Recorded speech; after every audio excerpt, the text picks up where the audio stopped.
These Texans are honoring those who put their life on the line for others. As our Andrew Culver reports, Longview First United Pentecostal Church dedicated today to first responders.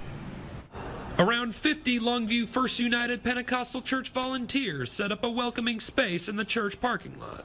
The church invited the public and city officials to join in honoring and celebrating law enforcement officers, firefighters, and other first responders who protect the Longview community. Because they have a servant's heart, so we're so grateful to them for what they do to allow us to be safe in our community. I think it's important that those people are recognized, that they know that we all appreciate what they do, the sacrifice they make to do it. 14-year pastor James Moore says he worked to provide today's event in honor of Public Service Recognition Week. So much of it is just bringing the community together for functionality, but really we're focusing on those people who live their life every day to make all of ours better. As a body of Christ, we serve God first and foremost, but also we have to serve our community. We feel it our obligation, we feel it our duty to serve Longview. Those who attended were able to place prayer requests on the Praise of Prayer wall. Someone else takes the requests and prays over it.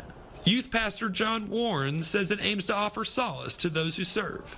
Chris Clayton with the Longview Police Department was one of the first responders impacted by the event. We realize as police officers that the best way to do our job is to get the community involved, and when we have the community then reach out to us and let us know that how much they appreciate what we do, it's a really good feeling. Andrew Culver, East Texas News Weekend. The church also honored Christus EMS, the Gregg County Sheriff's Office, and members of the Longview SWAT team. All told, around 45 first responders participated today.